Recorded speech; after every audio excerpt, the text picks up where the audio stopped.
Okay, here we go. The Shredder Strikes Part 2. I know it's been a while, we've been away from it. It's been a little bit, but we're back, so let's talk about it. Okay, hold on. Before we dive deep into this episode, let me ask you this. Are you new to the channel? If so, hit that subscribe button and the notification bell right next to it. That way you don't miss a single video that I post. If you end up enjoying this video, leave a like on it and share it around with anyone you think might be interested, and a comment down below always goes a long way. Just go for it. Okay, last episode we dropped off with the whole fight with Shredder. Actually, no, we didn't even get a fight with Shredder. They chickened out. Okay, they didn't chicken out. The episode ended because they wanted to leave suspense. But we got all-out boxing here in this episode. From start to finish, this entire episode is just fighting. For the most part, I don't want to discredit any character moments that are given to each character within this episode, but for the most part, the entire thing from top to bottom, people are boxing, okay? They're wrestling, they're fighting, whatever you want to refer to the action of getting into a physical altercation, yeah, they're doing that. And it's awesome. This episode has a lot of great action in it. So yeah, we begin with them duking it out with the Shredder on top of the roof, or at least attempting to do so. You know, they take out a few foot soldiers here and there, but when it comes to fighting Shredder, yeah, that's the big leagues, that's the big time. So they're not exactly fully there yet. Throughout this whole thing going down, Splinter back at the dojo, he's calling out for his sons and he realizes they're not there. So he thinks to himself, okay, what's the one thing I don't want these boys doing? Going out and fighting the Shredder, that's right. So they're obviously doing that, so now I have to go after them and save their butts. Which is very smart of Splinter.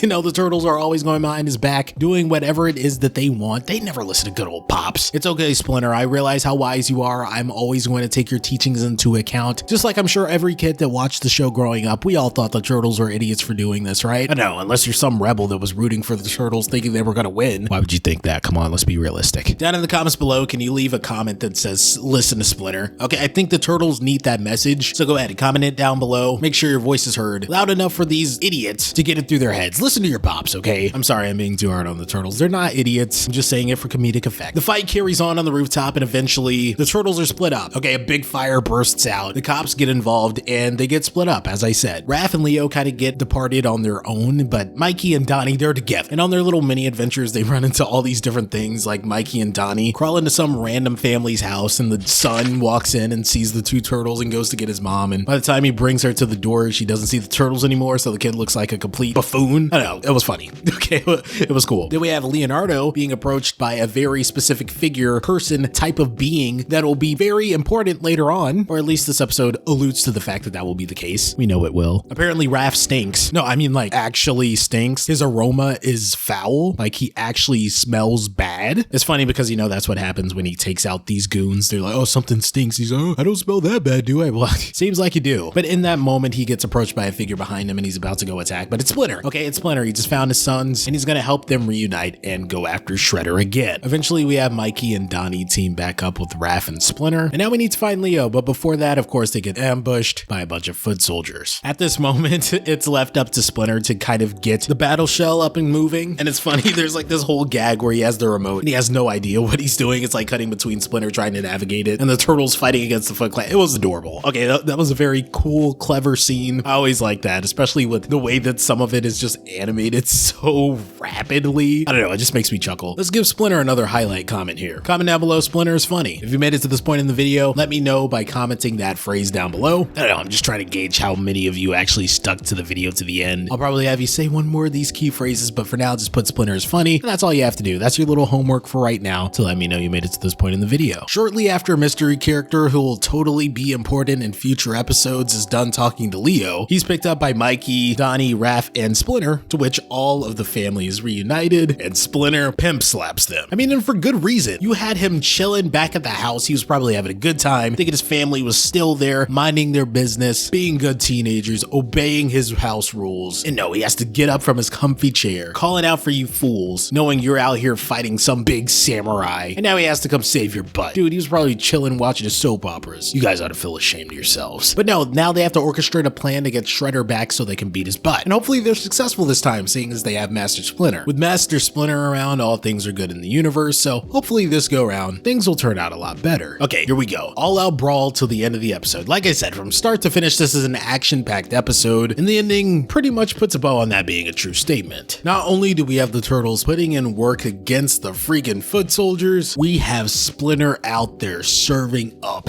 hands, bro. I'm serious. Splinter goes off. He even takes on Shredder by himself. Okay, let me backpedal a little bit. Before this happens, dude is just chilling. Okay, he is watching his sons go into battle, as Donnie calls it, like backseat ninja-ing or whatever, because earlier in the episode he was backseat driving Donnie as they were on the hunt to pick up Leonardo. It was a nice little callback, really cute. But yeah, right now Splinter, he's like, okay, you know what? I'm not gonna put words into his mouth and say for a fact that this is what he was doing, but just for my own personal headcanon, I like to think that Splinter was so ticked off about his sons sneaking out at night, going after Shredder and all that he's just gonna chill back and force them to fight first. He's just gonna watch. He's like, okay, you know what? You got me out of my comfy seat, watching my stories, watching all my soap operas. I don't know what I was eating, but it was some good food to come save your butt. Okay, you know what? As punishment, I'm just gonna sit here and watch you get your butt beat. Okay, you might get a few hits in. Who knows? You might end up winning, but I'm gonna let you suffer for at least a little bit. You know what? And not only that, but I'm gonna criticize your fighting style the entire time. I don't know.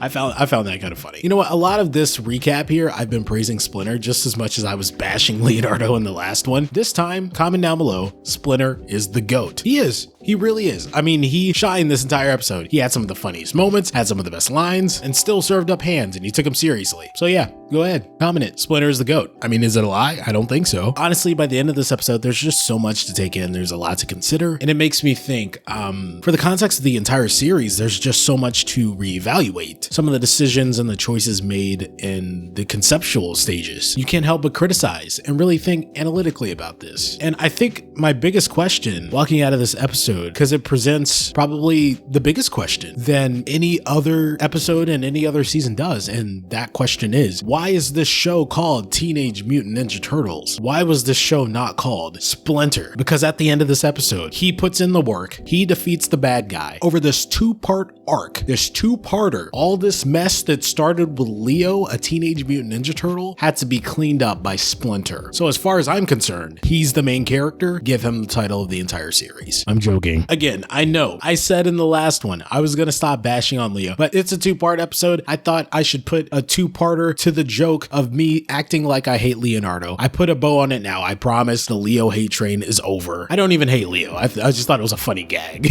Okay, I'm done.